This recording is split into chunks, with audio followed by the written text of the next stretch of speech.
May 10th remains a somber memory for the Royal Bahamas Defense Force and many Bahamians. On this day back in 1980, after arresting 2 Cuban fishing vessels near the Ragged Island chain, Her Majesty's Bahamian ship, the Flamingo, was fired upon by Cuban MiG jets in the dead of night, leaving many of the crew members treading water. I am Novato Ferguson, a leading seaman and a 16-year member of the Royal Bahamas Defense Force. This poem was written to pay tribute to the members of HMBS Flamingo, in particular, the 4 fallen Marines.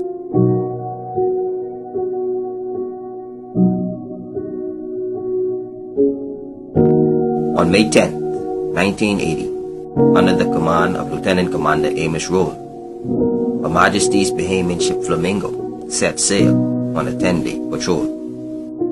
19 seamen, equipped and well prepared, but unaware of the danger that will lie ahead.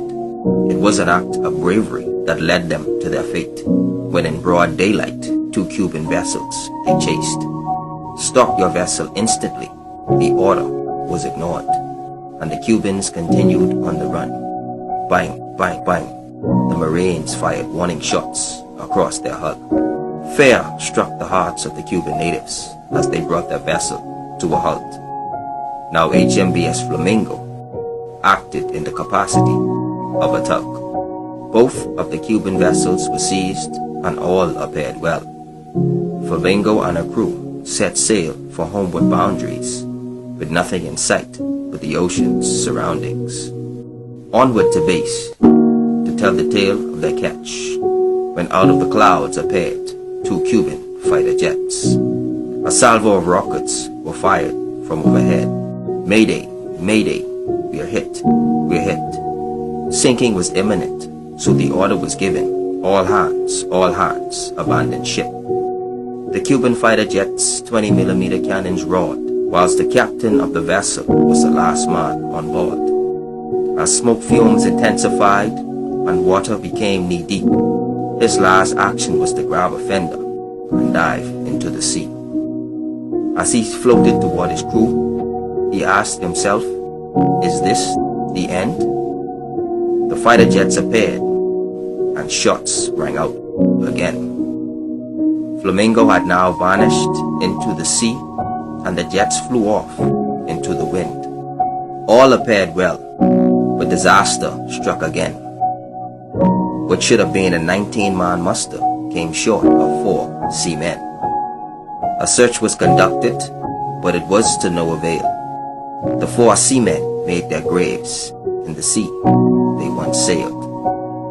As the remaining crew sailed in the darkness in one of the sea's vessels with Cuban prisoners on board, thoughts of the missing seamen lingered along. The journey led them to the Ragged Island shores. The word got to the RBDF command, leaving them in shock and awe.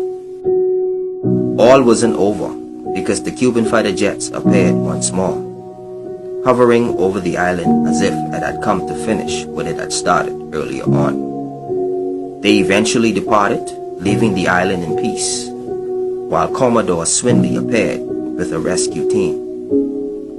What did we do to deserve such an attack on our Flamingo dressed with her ensign and jack?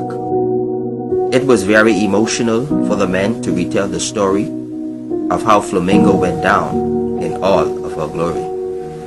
Other search and rescue attempts were made, but the 4 seamen were not found, for their souls have taken post in the blue sea to keep Her Majesty's Bahamian ship Flamingo safe while aground.